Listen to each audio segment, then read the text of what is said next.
being here. Appreciate it. All right. So anxiety disorders are some of the most prevalent psychological conditions in the United States. It's probably the most common thing that we deal with. About 20% of all adults in the USA will have an anxiety disorder in any given year, and about 30% of all adults will have an anxiety disorder during their lifetime. For obvious reasons, most of us would say that 2020 was the most stressful year of their lives. Boy, it was for me.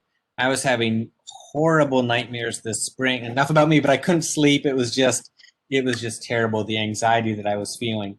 And I'm sure that's not alone. A lot of people, can't see their families, worried about their jobs. It's just been a horrible year. And eating is a natural response to anxiety and stress for many people. And this is why it's called comfort food, right? Comfort food tends to be warm, soft, and comfortable, right? So you're not alone in finding comfort in food. And there's a difference between physical and emotional hunger. They can be confused, but there's some key differences between the two. The most important part of which, emotional hunger, isn't easily quelled by eating. So you can't sort of satiate yourself the same way. So I realize there's a table here. I'm going to go by it quickly. The slides are going to be online, and we're going to talk about some of these in a little bit more detail. But here are some of the differences. Emotional hunger, number one, it comes on suddenly. It can sort of hit you in an instant, and the urge to eat can kind of feel overwhelming and urgent. Physical hunger, on the other hand, sort of comes on more gradually. You don't become, hungry like that. You crave specific foods. Emotional hunger, you want to eat the comfort food that I just showed you, mac and cheese, chips, M&Ms, things that give you an instant rush. You feel you need pizza, nothing else will do. We'll come back to that theme. It often leads to mindless eating. Before you know it, you've eaten a whole bag of chips or an entire pint of ice cream without really paying attention or fully enjoying it. And it isn't satisfied once you're full. You keep wanting more and more, and people can overeat until they're uncomfortably stuffed. The feeling of hunger really isn't located in your stomach. It's not like you have a growling belly or a pang in your stomach, but it's more sort of in your head, and you're focused on specific textures, tastes, and smells. And of course, it often leads to regret, guilt, or shame. When you eat to satisfy physical hunger, you're not going to feel guilty or ashamed because you're just giving your body what it needs. So that's different than emotional hunger. And it can create this sort of cycle where you feel guilty and powerless over food, and then something that happens that upsets you. So you feel this overwhelming urge to eat, and then you eat more than you know you should, and the cycle continues. All right, so what can you do about this? So we're going to go over some strategies. None of these are foolproof, and none of these are perfect. But I think awareness of your eating patterns is the first step. So pay attention to how and when your hunger starts, as well as to how you feel after eating. So it sounds like a pain to do, but keeping a diary of what and when you eat may make you aware of patterns that lead to emotional eating. And it may help you identify triggers that lead to emotional eating. So awareness is the first step, and it can be challenging to try to include everything that you eat, however big or small, and record the emotions that you're feeling in the moment. But awareness of the patterns is really the most important thing. And then finding other ways to cope with stress is important. It's very easier said than done. When I'm sort of in the audience of talks like this, as I have been many times, I'll skip to my last line here. It sort of sounds a little bit to me like telling someone who's in pain, will stop being in pain, right? I mean, if you knew how to deal with stress, it'd be great, it'd be easy. But for many people, emotional eating has been a lifelong habit, and it's very hard to change that. You can't just sort of snap yourself out of it. Like I said, I'll repeat myself now, but you can't just tell someone who's in pain, to stop being in pain. So this is what I've been doing recently. I've been playing more guitar than ever to relieve my stress. I've been playing with my dog and my cat, more my dog. My cat just sleeps all day. And I've been reading some books to my kids. So that's how I've been sort of dealing with stress recently. because I'm a doctor and we always want to talk about evidence and what's been studied and what works and what doesn't, there is some evidence to support mindful meditation as a stress relief technique to help curb emotional eating. So some of this has been studied, which again, as a doctor, we always like to suggest things that have been studied. And there's plenty of relaxation and meditation modules online. You know, a lot of these are free. None of this is going to come in an instant, right? I don't think you're going to sort of watch a peaceful video of a lake and with some calming music and pretend all of your problems are going to go away. But learning how to do this takes time and sort of effort as well. This is a pretty obvious one. Try some exercise every day. Physical activity helps improve your mood and energy levels and is a powerful stress reducer. Maybe I'm speaking for myself here, but I doubt it. The hardest part about exercising is getting out the door. That is by far and away the number one. The first step is the hardest, in my opinion, of exercising. So this all looks really good right now. And one way to avoid, someone's nodding, that's great. So one way to avoid eating stuff like this is to not buy it, all right? And I think it's important to realize that this stuff, I don't want to sound like a conspiracy theorist, but it's really almost meant to be addicting, right? The size and texture and flavor of junk food is really meant to get you to eat as much of it as possible.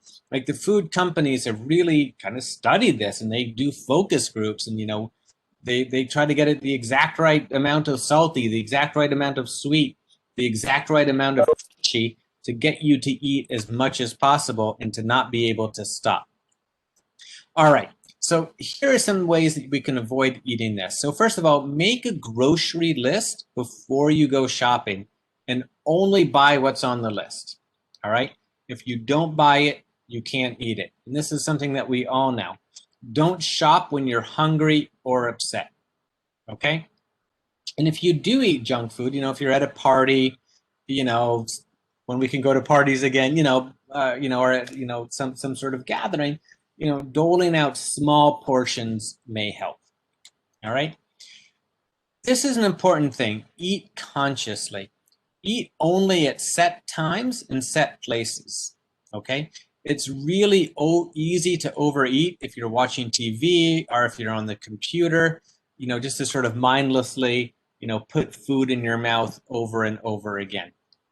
So try switching off the TV or putting down your phone the next time you find yourself eating in this pattern, okay?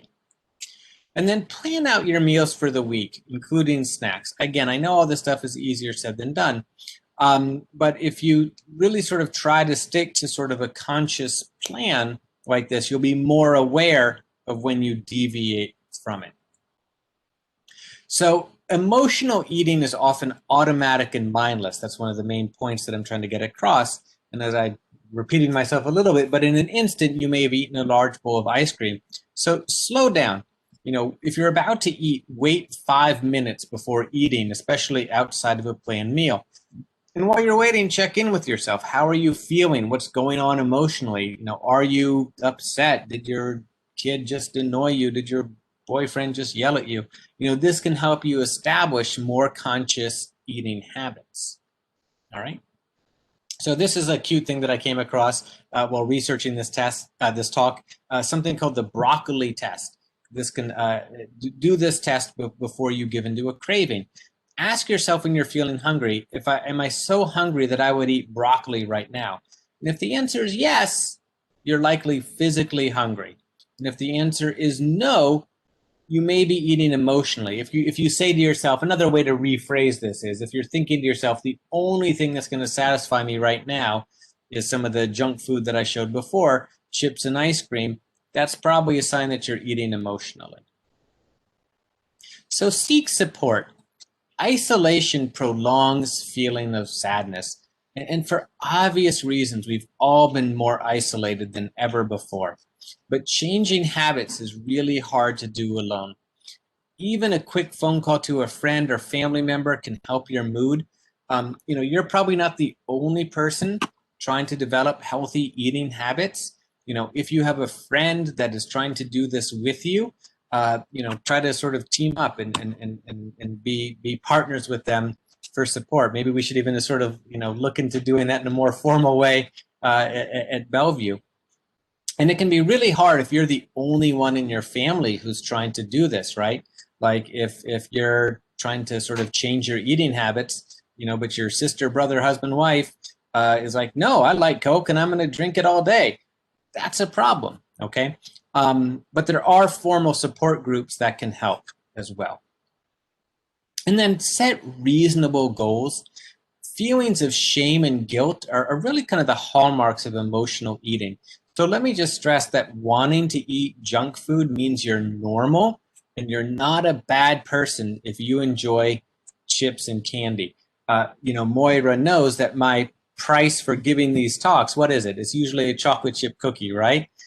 So I'm a little bit hypocritical there. But that's because, listen, I'm normal. I'm human. I like chocolate chip cookies, right? It's normal. This is what I want to get across. It doesn't mean that you're a bad person. And it's okay if you intend from time to time. And this is not a reason to abandon all attempts to maintain healthy eating habits. So we've all probably heard the expression, don't let the perfect be the enemy of the good. And I always used to wonder a little bit about what that phrase meant. It wasn't until I was a grown-up that I really sort of thought about it. But what it means is that don't feel that you have to eat completely perfectly every single day, all the time, or it's not worth doing at all. That, to reveal a little bit of myself, that was a little bit my attitude towards exercise. I had kids and I stopped going to the gym, and then they got to be a little bit older and they didn't need me anymore. And I decided to go back. And my initial attitude was, if I can't go for an hour every day, I'm not going to go at all. And that's kind of a bad attitude. And actually, to be honest with you, not to reveal too much about myself, but I've kind of gotten into that habit with the pandemic. Obviously, I stopped going to the gym, and my attitude has sort of been like, if I can't exercise for an hour every day, I'm not going to do it at all. And that's ridiculous. That's just silly. Even 30 minutes or 20 minutes of sort of going outside and riding my bike or, jogging in the park could be very valuable. And same thing with healthy eating. If you do mindlessly eat a tub of ice cream while watching the TV one day, that doesn't mean that the next day you sort of have to, give up and throw in the towel. And healthy eating habits have benefits above and beyond simply losing weight. So even if you don't notice drastic results when you stand on the scale, that still doesn't mean that you're not doing yourself a world of good in reducing some of the potential risk factors. And one of the main reasons everyone wants to get the surgery, to reduce their risk of diabetes and high blood pressure and cholesterol and heart attacks and strokes. Okay, so it's not just about losing pounds. So keep in mind, this is hard stuff. It's hard to change old habits and establish new ones. For a lot of people, they sort of grew up in a house where, chips and soda were everywhere, and they just grew up, that when you feel bad, you eat this stuff. And, you can't expect these habits to change overnight. Eating healthy is a marathon and it's not a sprint. Okay, so better times are coming. 2021 will be better. I have to give a pitch to get the COVID vaccine. That's the only way we all get out of this. It's safe and it's effective. All the doctors at Bellevue were sprinting to get it, so we all got it. We put our money where their mouth is. But I'm veering off topic, and I'll be happy to take any questions that I can. Thank you very much for your attention. It was pretty short, right? Not so bad.